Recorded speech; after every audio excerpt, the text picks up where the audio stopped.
레위기 23장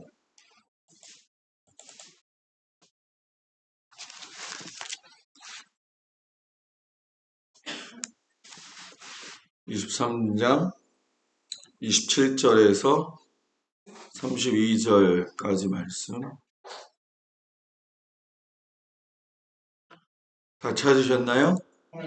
예, 여러분들이 읽도록 하겠습니다. 시작.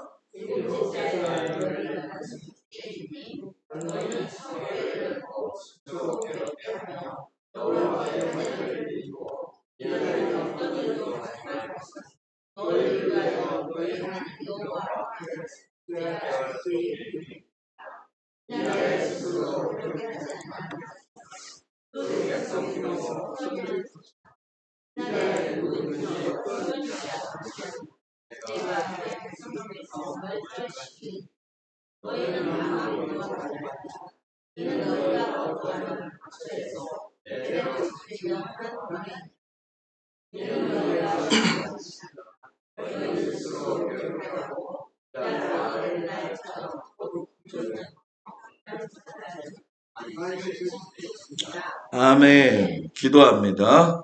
하나님, 오늘은 대속죄의 말씀을 나눕니다. 아주 귀중한 말씀인데 우리의 신앙의 지표로 삼게 하시고 주님 오실 그날에 우리의 마음을 잘 정리하여 깨어있는 다섯 처녀, 기름을 준비한 다섯 처녀의 삶을 살 수 있도록 주님 함께하여 주시옵소서. 예수님 이름으로 기도합니다. 아멘. 할렐루야. 우리 옆 사람하고 인사합니다. 만나서 반갑습니다. 오늘 저녁에 주님 앞에 온 성도들 주의 이름으로 축복을 드립니다. 어저께 닭갈비를 많이 드셔서 얼굴이 다 통통하신 것 같아요. 못 오신 분들도 있고 해서 좀 서운했는데 또 좋은 시간을 같이 마련할 수 있으면 좋겠습니다. 우리가 여호와의 일곱 절기를 하면서 아마 여러분들 다 이해하지 못하시는 부분들도 있을 거라 생각이 되어져요. 그만큼 어려운 부분이기도 하지만 성경을 좀 꿰뚫어 볼 수 있는 그 눈을 좀 갖는다라는 생각에서 여러분들이 깊게 생각을 하셨으면 좋겠고, 지난주에 나팔절 시작되어지고 속죄일 오늘 시작되어지고 이제 다음 주에 초막절이 되어지면 여호와의 일곱 절기가 마무리가 되어지는데 6월절, 무교절, 초실절까지는 여러분 모든 것이 다 이루어졌죠. 그래서 오순절 성령 강림 사건으로 지금의 성령 시대를 살아가고 있는데 이제 지난주에 배웠던 나팔절부터 대속제일, 장막절까지는 하나님께서 예수님을 이 땅에 보내시는 전 과정이 들어있는 말씀이에요. 그래서 유대인들은 이 여호와의 일곱 절기를 매우 귀중하게 생각하고 있고 우리 교회뿐만이 아니라 특별히 이제 유대인 율법이나 또 유대인의 관심을 가지고 있는 분들 우리나라에도 좀 있는데 그분들은 굉장히 매우 중요하게 생각하는 말씀 중에 한 가지입니다. 특별히 이제 많은 분들이 이제 관심을 가지시고 눈을 떠가지고 이제 이 말씀을 듣고 있는데 실상 목사님들도 제대로 정리가 되지 않아가지고 제가 이제 세미나 가게 되어지면 목사님들도 가장 난해하고 어렵게 생각하는 것이기 때문에 여러분들도 다 그런 부분들이 있을 것이다 라고 생각을 하고 쉽게 풀어서 한번 여러분들과 같이 오늘 저녁에 은혜를 나누겠습니다. 27절, 28절에 보면 일곱째 달 여름날 이렇게 얘기하죠. 그러니까 7월 10일이 되어집니다. 7월 1일이 나팔절이었고 신년이었다. 제가 말씀을 드렸죠. 그리고 10일째, 21일부터 10일째까지 나팔절에 부름받지 못한 사람들은 테슈바 기간을 통해 가지고 하나님 앞에 회개할 수 있는 기간을 허락하신다. 지난주에 말씀을 드렸죠. 이 대속제일은 성회다라고 이야기해요. 이것은 하나님이 정하신 날 해가지고서는 여러 절기 속에서도 성회라고 갖는 의미는 그 의미가 매우 깊어요. 그런데 이름이 말해주고 있는 것처럼 대속제일이잖아요. 그렇기 때문에 속죄일은 뭐 하는 날? 속죄하는 날. 그래서 우리가 찬송 부를 적에 속죄함, 속죄함, 내 죄를 어떻게요? 뭐라고요? 내 죄를 주 예수 내 죄를 속했네. 할렐루야. 소리를 합하여 찬송하세요. 요 속죄에 대한 것만. 그래서 대속죄일은 속죄를 그냥 뭐 입으로만 하는 게 아니에요. 스스로 괴롭게 하고 화제, 곧 얘기 드리면은 하나님 앞에 예물을 갖다가 바치면서 이날은 어떤 일도 뭐 해라? 하지 말아라. 너희가 해야 될 것은 뭐라고요? 속죄하는 것밖에 없다. 하루 종일 하나님 내가 잘못했습니다. 내가 잘못했습니다. 그 이야기를 하지요. 그리고 레위기 23장 29절 32절에 보면 스스로 괴롭게 하지 아니하는 자는 그 백성 중에서 끊어질 것이니라. 이 얘기는 끊어진다는 얘기는 이스라엘의 민족에서 제어시킨다 이런 얘기예요. 그래서 신약 시대에 이것을 이야기하면 뭐냐? 하나님의 백성에서 끊어진다 이런 뜻이 되어지는 거죠. 근데 우리가 이것을 구약하고 신약에서 좀 생각해 볼 문제가 있어요. 그게 뭐냐 하면 지금 이 대속죄일은 구약의 여호와의 절기 가운데에서 예수님의 모형을 뽑아낼 수 있어야 돼요.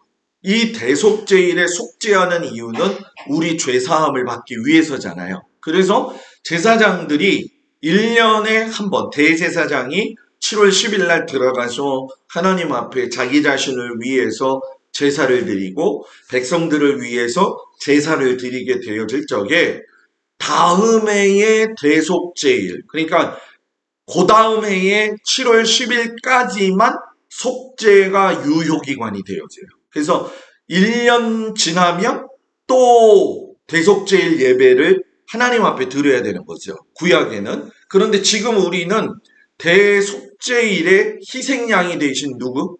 예수 그리스도를 통하여서 1년에 한 번이 아니라 단번에 한 번 예수를 믿음으로 말미암아 하나님의 자녀가 되어지는 권세를 여러분 뭐예요? 허락하셨다라는 거예요. 그렇기 때문에 그 말씀을 그대로 가지고 오면은 예수를 믿고 있으면서도 항상 그 마음 속에서는 여러분 뭐예요? 속죄하는 마음을 가지고. 근데 이제 여기서 이야기할 적에 속죄에 대한 부분은 원죄에 대한 부분입니다. 원죄는 아담으로부터 내려온 것을 이미 예수님을 통해서 해결받은 거고요. 자범죄에 대한 속죄는 늘 해야 된다는 거예요. 자범죄는 뭐냐? 내가 원죄의 해결, 아담이 지은 죄를 해결받아서 살아가고 있어서 예수님의 은혜를 입었지만 내 안에 아직도 인간적인 품성과 육신의 정욕을 따라서 살아가는 모든 일들에 대해서만큼은 하나님 앞에서 여러분 뭐예요? 늘 회개할 수 있는 준비가 되어져야 된다는 거죠. 요즘 우리가 새벽 기도 시간에 어젠가요? 바알부올 사건이 일어났었잖아요. 그때 바알부올 사건이 일어난 것을 보게 되어지면은 실상 비느하스라고 하는 사람 하나로 인해서 연병이 그치게 되어지는데 그때의 연병으로 인해서 24,000명이 죽을 적에 하나님이 노하신 것을 여러분 비느하스의 열심으로 인해 가지고서는 해결받았잖아요. 그러니까 비느하스의 그 열심의 모습이 바로 예수님의 모습이 담겨져 있지만 여전히 하나님의 백성이면서도 불구하고 시므온 지파의 두령이었던 그 사람은 여러분 뭐예요? 하나님의 백성으로서도 죄를 지으면서 계속 살았기 때문에 그건 끊어졌다라는 거죠. 그래서 우리가 살 적에 정말 이 부분은 교리적인 부분인데 늘 고민해야 될 부분 중에 한 가지가 뭐냐 하면은 내가 예수 믿고 구원받았다? 그러면 한 번 구원은 영원한 구원이냐? 아니면은 그 한 번 구원으로 끝나는 것이 아니라 구원을 완성시켜 나가야 되느냐? 교리적인 면에서 따지면은 감리교에서는 이야기하는 게 뭐냐? 죽어서 하나님 나라 갈 때까지 구원의 완성을 이루며 가야 된다는 거예요. 그러니까 구원의 완성을 이룬다라는 얘기는 지금 내 삶이 완성이 되어지지 않았다라는 얘기죠. 그런데 장로교에서는 여러분 뭐예요? 구원받을 사람과 받지 않을 사람이 이미 뭐예요? 정해져 있다라는 거죠. 그래서 아무리 예수를 잘 믿어도 구원받지 못할 사람은 정해져 있기 때문에 구원받지 못한다. 이게 이제 예정론과의 충돌이잖아요. 근데 이제 우리가 이것을 다, 이것은 다 옳습니다. 이것은 다 나쁜 겁니다. 이렇게 얘기하지 말고, 그것을 합해가지고 이야기한다면 뭐냐. 한 번 구원은 영원한 구원이지만 하나님의 말씀을 따라서 원죄에 대한 문제는 해결이 되었지만 하나님의 성령을 거스르는 죄의 삶을 산다면 하나님의 백성에서 끊어질 수도 있지만 자범죄에 대한 부분은 육신의 정력을 거슬러서라도 하나님의 말씀대로 속죄하며 살아야 된다. 그래서 오늘 하루하루가 우리는 여러분 내가 원치 않는 삶을 살잖아요. 그죠? 반듯하게 살고 싶고 남에게 해주고 싶지 않고 남에게 좋은 말만 듣고 싶고 또 관계도 더 좋게 갖고 싶고 하지만 우리가 부지불식간에 누구에게든지 또 어떤 사람에게든지 주고받고 하는 게 우리 인생이란 말이에요. 그죠? 내가 아무리 피해 가려고 해도 피해 갈 수가 없어요. 그런데 그것을 줄일 수 있는 방법은 뭐냐? 결국 하나님께 여러분 뭐예요? 집중하는 거라는 거죠. 저와 여러분이 하나님 앞에 집중하기를 축복합니다. 대속죄를 아까 이야기했죠? 나팔절부터 열흘째 된 날이다. 히브리어로 욤 하키 프림이라고 이야기하고도 하고 욤 키프림이라고도 이야기하는데 그 속뜻이 뭐냐 하면 속량의 날, 구속의 날, 속죄의 날 이 얘기예요. 그래서 이 욤 키프림, 요하 키프림에서 보면 이 키프림이 가지고 있는 뜻이 뭐냐면 덮어서 가리운다. 죄가 있으면 여러분 뭐예요?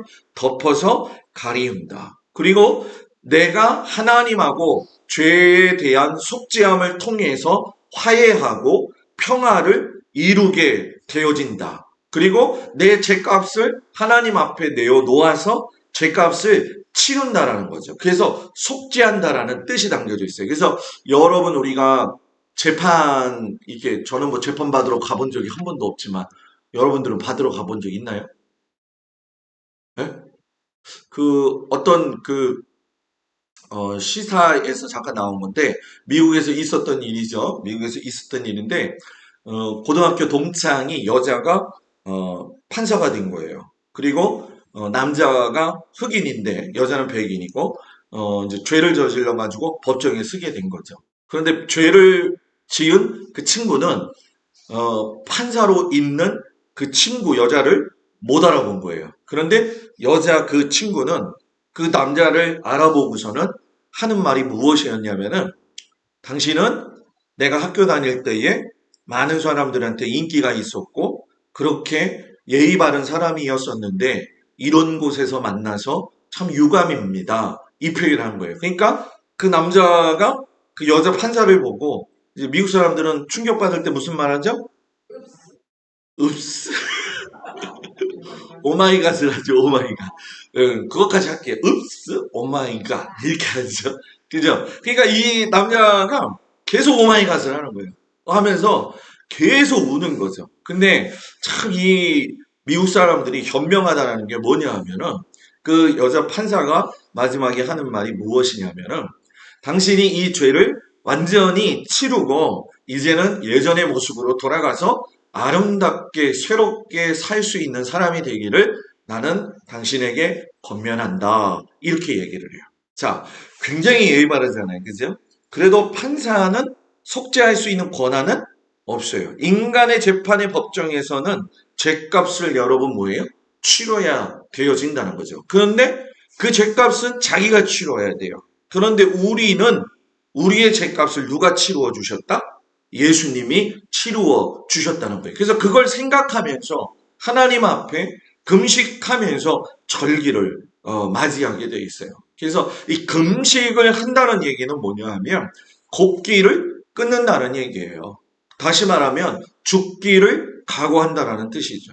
어르신들이 나이가 드셔서 제가 이제 많이 장례를 치르면서 경험한 것 중에 한 가지가 큰 병을 앓다가 곡기를 끊어지면 보통 빠르면 3일, 길면 일주일 안에 돌아가셔요. 그런데 약간의 건강한 모습을 가지고 계시다가 노쇠해서 돌아가시는 경우에는 곡기가 끊어지고 한 달 정도, 길면 2달까지 가시는 분들도 제가 본 적이 있어요. 자, 곡기가 끊어진다는 건 사람이 죽는다는 거예요. 그만큼 죄에 대한 인식을 크게 가지고 내가 죄를 끊어버리지 않으면 주님 앞에서 죽겠다. 이 마음을 가지고 하나님 앞에 회개하는 거죠. 여러분들은 그렇게 회개해 보셨나요? 죽겠다. 죽는 건 다 싫어하는 것 같아요. 아무도 얘기를 안 해요, 여러분. 그런데 그러한 모습이 우리 안에 있어야 된다는 거예요. 그리고 대속죄일에 가장 중요한 건 뭐냐? 속죄가 결정이 난 날이기 때문에 속죄의 과정을 진행형으로 해야 되는 것이고 반드시 회개가 동반이 되어져야 된다는 거예요. 그래서 우리가 10일 전에 나팔절에는 로시 하시나라고 해가지고선 하늘에서 하나님의 나팔 소리가 시작이 되어질 적에 심판이 시작되어진다라고 한다면 10일 후에는 대속죄일날 심판이 확정되어진다. 지난주에 제가 이 나팔절에 의인이 생명책에 기록이 되어지고 악인이 지옥으로 떨어지고 이것도 아니고 저것도 아닌 사람들이 있다고 이야기했잖아요. 그때의 유대인의 관점이라고 그랬어요. 이것도 아니고 저것도 아닌 사람들이 10일의 기간을 통해서 테슈바 기간 동안 하나님 앞에서 회개하고 돌이킬 수 있는 시간을 주신다고 말씀을 드렸잖아요. 이거는 유대 전통에서 나온 이야기예요. 그렇기 때문에 이 대속죄일에서는 명확하게 심판이 여러분 뭐예요? 확정이 되어진다는 거죠. 그러면 구약에서 나오는 유월절의 피와 대속죄일의 피가 가지고 있는 공통분모, 비슷한 것이 무엇이냐? 한번 구약에서 의미를 찾는다면 유월절에 어린 양을 잡아가지고선 그 피를 문설주에 발라가지고 장자들을 살려줬잖아요.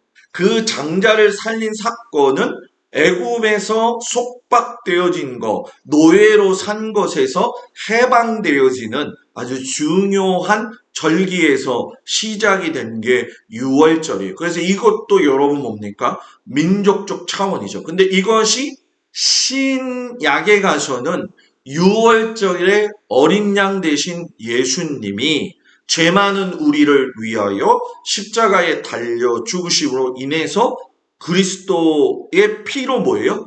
구원받은 거죠. 그러니까 구약과 신약을 연결해서 생각해야 돼요. 그래서 구약에도 문설주에 바른 피로 인하여 어린 양의 피로 인하여 장자가 살았고 신약의 예수님이 죽으심으로 인하여 그 피를 믿는 자는 개인이 그 믿는 믿음의 고백을 통해서 구원받았다는 거예요. 그러면 구약에서 유월절 기간이 지나고 대속죄일, 시내산에 머무른 그 첫 번째 해가 되어지겠죠. 시내산에서 토라를 받고 내려왔는데 여러분이 잘 아시는 것처럼 이스라엘 백성들이 황금송아지를 만들고 절하고 있었어요. 그러니까 유월절에 출애굽해서 황금송아지 만드는 기간이 여러분 벌써 한 5, 6달이 지나가고 그때 모세가 율법을 받으러 토라, 다시 말하면 십계명을 받으러 올라간 사이에 내려와서 보니까 애굽에서 주셨던 그 자유의 은혜를 잃어버린 거예요. 그러니까 하나님이 너무 화가 나신 거죠. 그래서 내가 처음으로 하나님께서 그때 하신 게 뭐냐면 다 내가 쓸어 죽이겠다. 그 말씀을 하신 거죠. 그때의 모세가 하나님께 뭐 했어요? 말렸죠.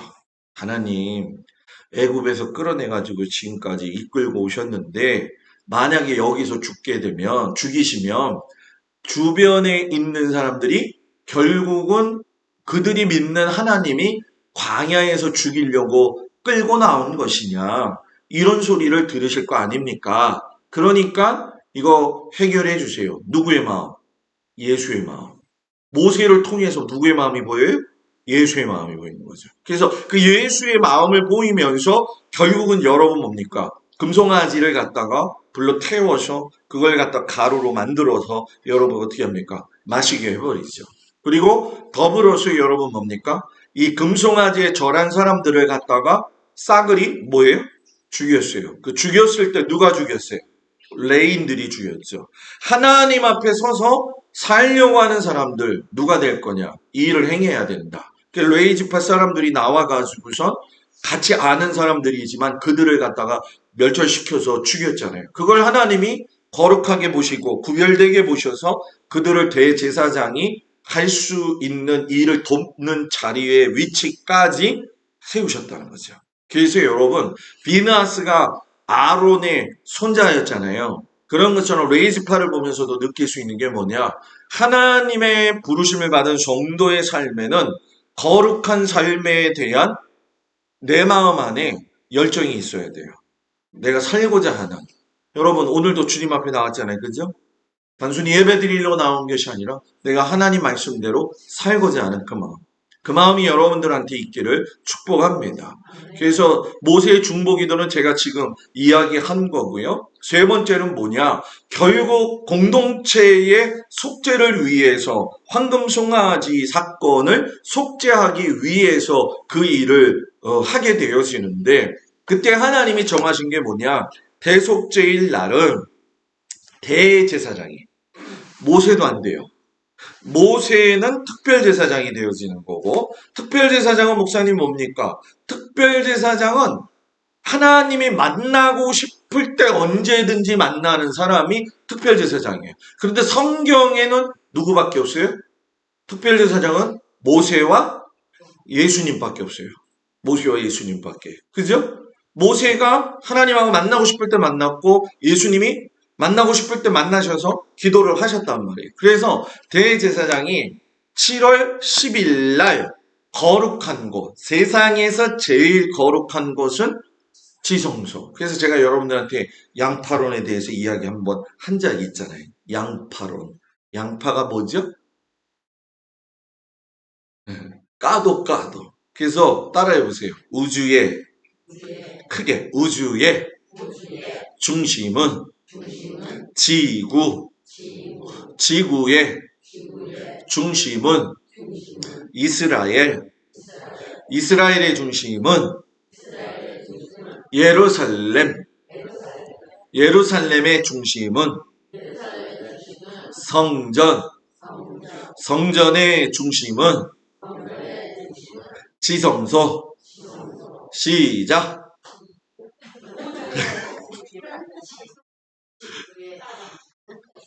이거 쉽게 생각하면 돼요. 우주, 지구, 이스라엘, 예루살렘, 성전, 지성소. 시작.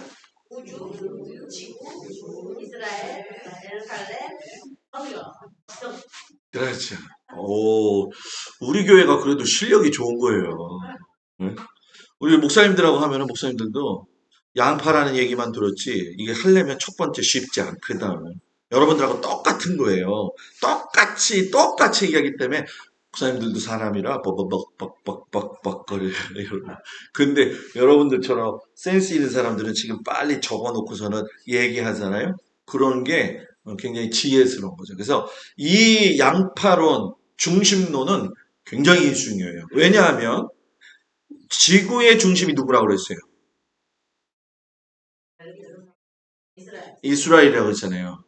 지구의 중심은 이스라엘이기 때문에 이스라엘이 행하는 걸 보면 하나님께서 이 땅, 이 지구를 어떻게 움직이실 수 있는가를 볼 수 있는 거예요. 그래서 이스라엘을 유심 있게 봐야 돼요. 유심 있게 봐야 돼요. 여러분 이거는 조금 좀 여담일 수도 있겠지만 지금 이란에서는 이스라엘을 향해서 이제 핵무기를 쏠 것이냐 말 것이냐 이런 생각을 가지고 있고 요즘 이스라엘은 또 시리아 지역에 있는 하마스 계통에 있는 사람들을 갖다가 죽이고 있잖아요. 그죠? 근데 이제 이란에서 쏜다. 그러니까 이스라엘에서 요즘 얘기 나오는 게 뭐냐? 미국의 허가를 받지 말고 그냥 우리가 먼저 가서 핵폭탄 시설을 터뜨리겠다. 지금 그 생각이 팽팽하게 일어나고 있어요. 그러면 지금 여러분들 뭐 우리 성도님들 조금 좀 인식이 되어 있을 거라고 좀 생각하고 제가 정치 얘기는 잘 안 하지만 러시아가 우크라이나 치면서 중국은 대만과 붙게 되어지고 그렇게 되어지면 일본과 한국 사이에서 미국과 더불어서 발판이 되어지는 전쟁은 또 한국 전쟁이 될 수가 있는 거죠. 그래서 이 대만과 이 중국, 미국을 껴가지고서는 모의 전쟁을 해봤잖아요. 컴퓨터로 시뮬레이션을 했어요. 아시나요? 전혀 모르세요? 시뮬레이션 했어요. 시뮬레이션 했는데 결과가 어떻게 나왔냐면 미국은 항공모함 두 척이 파손이 되어지고 군함과 더불어서 수십 척의 배가 침몰하게 되어지고 일본 같은 경우도 같이 참여해가지고 배를 상당히 많이 잃게 되어지고 중국은 그 여파로 인해 가지고 나라가 자체가 붕괴가 되어지는 시나리오가 나왔어요. 그때 이제 이게 지금 공공연하게 나오는 게 여러분들이 기도해야 될 게 뭐냐? 2025년 안에 대만을 침공한다는 게 중국의 생각이에요. 그렇기 때문에 이것이 맞물려져요. 그래서 예수 믿는 사람은 이것도 볼 수 있는 눈의 안목이 있어야 돼요. 왜 이걸 봐야 되느냐? 이걸 보면서 이스라엘과 이란을 볼 수 있어야 되고 거기서 터지고 있는 일들이 그냥 거기서 끝나는 게 아니에요. 우크라이나 전쟁 나니까 우리가 여러분 저기 뭡니까? 자재가 어떻게 돼요? 올라가잖아요. 그죠? 모든 밀가루도 올라갔어요. 설탕도 올라갔어요. 인건비는 더 올라갔어요. 그러니까 이게 도미노 현상이라는 거죠. 근데 이게 참 어리석은 거예요. 그죠? 왜냐하면 이게 이렇게 될 줄을 알고 있으면서도 한다는 거예요. 그러면 이게 우연이냐는 거죠. 우연은 아니라는 거예요. 하나님은 하나님의 선지자들에게 행하시고자 하는 일에 대해서 말씀하시고 행하시지 그냥 마음대로 독단적으로 행하시는 분이 아니라는 거예요. 자, 이 얘기는 뭐냐? 믿는 자들에게 이런 세상에 살면서 목사님 무서워요. 큰일 났네요. 어떡하지요? 우리는 어떻게 해야 되나요? 그게 아니라 이럴 때 그럼 우리는 뭘 기도해야 되느냐? 이럴 때 우리는 어떤 믿음의 태도를 가져야 되느냐? 동네에서 알콩달콩 사는 것도 쉽지 않은데 맨날 지지고 볶고 싸우는 거에만 몰두하고 살아가니까 세상이 어떻게 돌아가는지, 세상이 어떻게 하나님의 뜻 안에서 가고 있는지를 인식을 못하면 된다, 안 된다? 안 된다는 거예요, 여러분. 눈을 크게 뜨고 세상에서 돌아가는 하나님의 사이클을 볼 수 있어요. 그래야지 이 대석제일도 가진 뜻의 의미를 여러분들이 명확하게 알 수가 있어요. 그래서 우리 교회에서는 제가 이 정도로 얘기를 하지만 목사님들 세미나에서는 제가 가지고 있는 영상 자료들을 다 공개시켜요. 그래서 그걸 보는데 아마 지난번에 제가 청주에 가서 세미나 했던 거 저희 교회 유튜브에다 올려놨었잖아요. 성전 세미나 한 거, 성막 세미나 한 거. 거기에 보면 그런 영상들도 올렸는데 아마 나오는지 안 나오는지 잘 모르겠어요. 왜냐하면 이렇게 또 바꾸는 과정 속에서. 그래서 보신 분들도 있긴 있어요. 근데 관심이 있는 분들은 목사님이 어떻게 목사님들의 세미나를 인도하고 있는가 한번 보시면 성전이라든가 또 이런 징조에 대한 부분들을 아주 조금, 예를 들면 한 프로스테이지로 따지면 10에서 20% 정도만 경험할 수가 있어요. 그리고 우리가 조금 시간이 지나고 나서 올해 지나면은 또 하나님께서 여러분들한테 준비해 놓으신 말씀들이 한 두세 가지가 더 있어요. 그래서 제가 그거를 지금부터 준비를 하고 있어요. 지금부터 준비를 하고 있어요. 그냥 뚝딱 만들면 좋겠어요, 진짜. 쌀가루 딱 집어넣고 뻥! 하고 나오면은 설교가 얼마나 좋을까. 그런 마음을 가질 때가 있거든요. 그래서 그거를 미리 준비하고 있으니까 여러분들이 기도하시면서 나라와 민족을 위해서 기도하기를 축복합니다. 이 대속제일 날 이 하얀 옷 입은 양반이 누구예요? 그렇죠. 저기 신선이 아니에요, 신선. 이 사람이 대제사장이에요. 머리에 모자 관을 썼죠. 여기 금태 둘렀죠. 요 금태에는 여호와께 성결이라는 그 글씨가 써져 있죠. 옷을 여러분 뭐 입고 들어갔어요?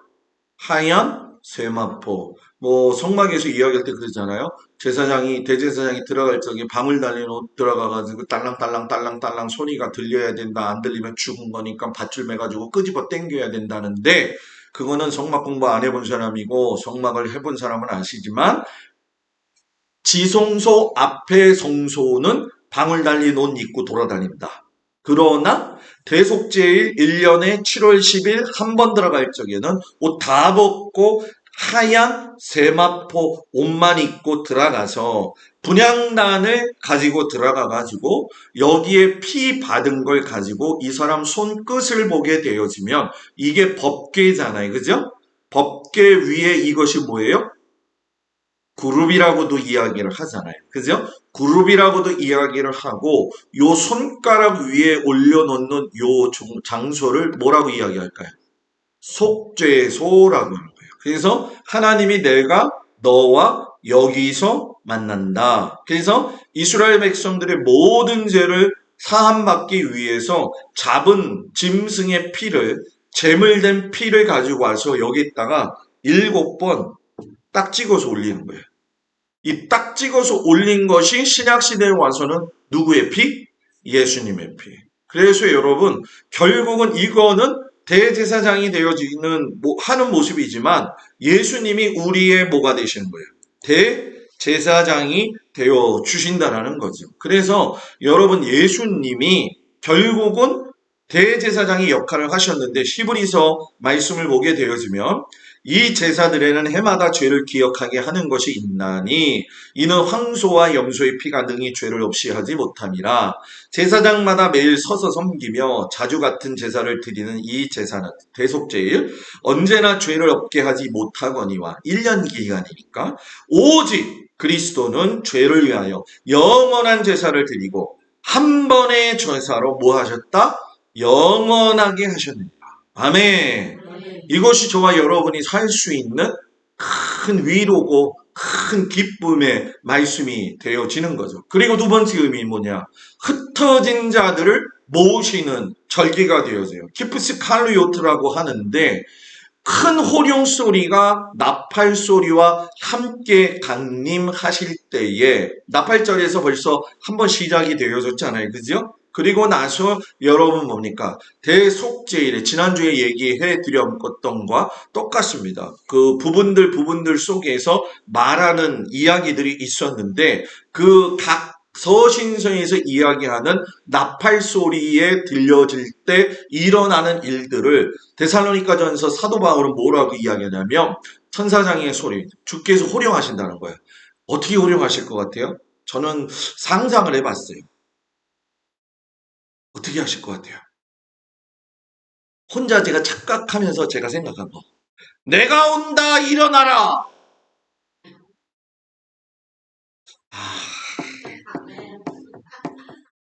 말해놓고 진짜 쑥스럽게 만드시. 내가 온다, 일어나라! 호령하시겠죠, 그죠? 그러면은 모든 천사들이 뭐예요? 빠바바바바 하면서 뭐예요? 나팔을 불겠죠. 그러면 그리스도 예수 안에서 죽은 자들이 먼저 일어나고 그리스도 예수 안에서예요.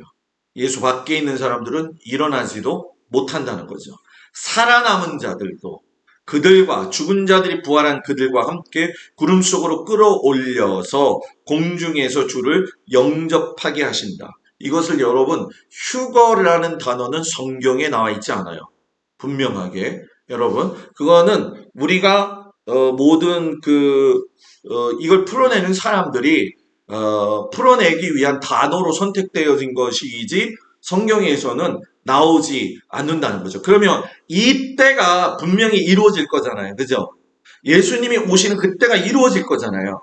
그러면 하나님이 그 전에 행하시는 일이 있는데 그것이 여러분 뭐예요? 예수님이 오시는 징조의 사인이 되는 거예요. 오시는 건 몇 월 며칠인지 모르지만 사인이 있다는 거예요. 그 사인이 뭐냐? 바로 아까 제가 말씀드린 회개운동이 일어나는데 전 세계적 회개운동 이전에 제일 마지막에 나타나는 회개운동은 현대의 이스라엘의 국가적인 회개와 속죄가 일어나는 거예요. 쉽게 설명하면 이거예요. 유대인들은 아직도 예수님을 메시아로 믿지 않잖아요. 그죠? 그런데 예수님을 받아들이고 예수님 앞에서 우리가 예수님을 십자가에 못 박혀 죽인 후손입니다라고 고백하면서 회개가 일어나고 그 회개를 하나님 앞에 올려드릴 적에 사인이 가까이 왔다는 거죠. 근데 이것이 전 국가적인이에요. 그러니까 쉽게 설명하면 이스라엘 안에 지금 메시아닉 주들이 있어요. 예수님을 믿는 사람들이. 근데 아주 소수라는 거죠. 소수라는 거예요. 그래서 아라드 같은 경우에 가게 되면 예수님을 믿는 메시아닉 주들이 모여서 살고 있습니다. 왜냐하면 너무나 핍박이 세가지고. 왜? 이스라엘 안에서 정통 신앙을 지켜야 되는데 예수를 믿으니까 그 신앙 지키는 게 너무 힘이 들어가지고 그 갑자기 생각이 안 나네. 그 브라이언 박인가? 그 CTS에서 그 사역을 얼굴 크신 목사님이 있어요. 저보다 더 큰 얼굴 크신 목사님이 있어요. 머리 이렇게 스포츠 머리로 깎고 그분이 CTS 사역을 내려놨잖아요. 그 CTS 사역을 내려놨을 때에 그 내려놓은 이유 중에 이제 뭐 여러 가지가 있지만 코로나가 시작이 되어지면서 내려놓으신 건데 그분의 주장은 이거죠. 코로나는 하나의 시점이라는 거죠. 그래서 우리가 코로나보다 더한 것을 만나게 될 때에 주님이 오시면 그때는 우리가 동굴 신앙을 가지게 될 것이다. 그러면 그때의 지하 교회로 들어갈 때를 위해서 자기는 준비한다. 그리고 백신을 맞아야 되느냐, 안 맞아야 되느냐, 이래서 여러 가지 이유가 복잡하게 얽혀져 가지고선 자의반 타의반으로 CTS 부분을 이제 내려놓게 되으신 거거든요. 근데 이제 뭐 저는 그거에 대해서는 평가를 하지 않아요. 근데 제가 이제 설교 준비하면서 그 부분에 대한 거를 확실하게 듣고 여러분들하고 나눠야 되기 때문에 그 부분을 좀 찾아봤어요. 그랬더니 요즘에 이제 그 브라이언 박 그 목사님이 나름대로 그 유튜브를 개설을 했더라고요. 이 참, 이게 좀 뭐라고 해야 될까요? 좀 언밸런스한 부분이에요. 왜냐하면, 아, 신앙이 동굴로 들어간다. 또는, 봉쇄 수도원으로 들어간다 했으면은 끊는다는 얘기거든. 끊는다는 얘기 아니에요. 그죠? 주님만 바라본다는 얘기잖아. 그죠? 그렇잖아요. 그죠? 옛날 수도원 사람들은요, 터키에 가게 되면 터키는 이 바위가 이 절벽이 커요. 그러면 이게 석회석이라 손으로 긁으면 이게 파집니다. 그러면 이걸 파가지고 여기 굴 파가지고 자기네가 들어가요. 그래서 죽을 때까지 있어. 죽을 때까지. 안 나와, 안 나와. 그런데 뭐 봉쇄수돈이라고 해도 뭐 나오고 뭐 또 지하교회라고 하는데도 또 유튜브도 하고 그러니까 이게 좀 언밸런스한 부분들이 있어요. 그래서 저는 그게 제일 지혜로운 게 무엇이냐면 단언을 하지 말라는 거예요. 단언을 하지 말고 가능성을 열어놓되 선택의 폭은 다 성도들이 가져야 된다는 거예요. 그래서 담임 목사가 어떤 신앙관을 가지고 있느냐는 것은 그 교회의 성도들의 신앙관이 되어진다는 거예요. 그래서 저는 우리 성도들이 예수님 오시기 전에 유대인들을 바라보면서 그 사인은 볼 수 있는 눈이 되어져야 되고 유대인들을 위해서 왜 기도해야 되는지에 대해서도 이제 좀 생각을 하셔야 되고 내년 같은 경우에도 이제 유대인과 연결되어진 좀 뭐라고 될까요? 심도가 좀 더 깊은 그 우리나라의 설교 사고 방식은 자유주의 신학 쪽이 굉장히 많이 있거든요. 이것들이 좀 다른 모양으로서 여러분들한테 좀 다가가려고 준비 중에 있어요. 그렇기 때문에 시야를 조금 더 넓혀봐라. 그래서 여러분들은 예수 믿는 유대인들이 많이 생기나 안 생기나 이걸 봐야 되고 또 한 가지는 뭐냐? 알리야 운동, 알리야 운동. 알리야 운동 제가 얘기한 거 다 잊어먹으셨어요? 아세요? 아세요? 모르세요? 알리야, 알리야. 알리야. 모든 전 세계에 흩어져 있는 유대인들을 예루살렘, 이스라엘로 모으는 운동. 우리나라에서도 그걸 하고 있고, 전 세계적으로 하고 있어요. 그것은 뭐냐? 결국은 마지막 이스라엘의 각성과 회복과 연결이 되어져 있다는 거예요. 그래서 스가랴가 뭐라고 이야기했느냐 하면은 13장 1절 2절에 그날에 주님이 오시는 그날에 죄와 더러움을 씻는 셈이 다윗의 족속과 죄와 더러움을 씻는 셈은 여러분 흔히 우리가 얘기할 적에 실로암 셈을 이야기하는 거예요. 다윗의 족속과 예루살렘 주민을 위하여 열리리라. 뭐예요? 주님이 오시는 그날에 실로암 같은 그 샘물이 터져서 다윗의 후손들 이스라엘 백성과 예루살렘의 백성들을 위해서 씻는 셈이 터진다. 회개의 영의 샘물이 뭐예요? 터진다. 그날에 내가 우상의 이름을 이 땅에서 끊어서 기억도 되지 못하게 할 것이고 거짓 선지자와 더러운 귀신을 이 땅에서 떠나게 할 것이다. 어떨 때? 대속제일이 오는 그 중간 바로 전에죠. 그래서 나팔절에 뿔나팔 소리가 막 울려댄 것처럼 여러분 이 대속제일에도 나팔을 불어요. 계속 불어요. 계시록에는 그래서 여러분 7 나팔이 불리잖아요. 그죠? 7 나팔. 그죠? 그래서 우리가 그 전에 보게 되면 7 대접에 대한 이야기들, 또 그 앞에 보면 7 인을 띠는 이야기들, 그게 다 그냥 말이 나온 게 아니에요. 그래서 요한계시록을 제가 좀 여러분들한테 철저하게 준비를 좀 해서 하려고 그래요. 근데 이게 참 시간이 걸리는 작업이에요. 참 많이 걸리는 작업이죠. 그러니까 여러분들이 계속 기도해 주시기를 축복합니다. 그래서 전 세계에서 이 나팔 소리가 들려지는 그때에는 주님이 오신다라고 하는 분명한 사인이 되어지는 거예요. 그 마지막으로 계시록 10장 7절의 말씀을 다 같이 읽고 마치 기도하겠습니다. 시작. 일곱째 천사가 소리내는 날 그의 나팔을 불려고 할 때에 하나님이 그의 종 선지자들에게 전하신 복음과 같이 하나님의 그 비밀이 이루어지리라 하더라. 아멘. 주 예수여 오시옵소서. 아멘. 주 예수여 오시옵소서. 기도합니다. 은혜로우신 아버지 하나님, 우리의 삶에서 주님이 오실 그날을 기억하고 준비된 5 처녀의 모습을 가지고 살 수 있도록 은혜 내리어 주옵소서. 예수님 이름으로 기도합니다. 아멘.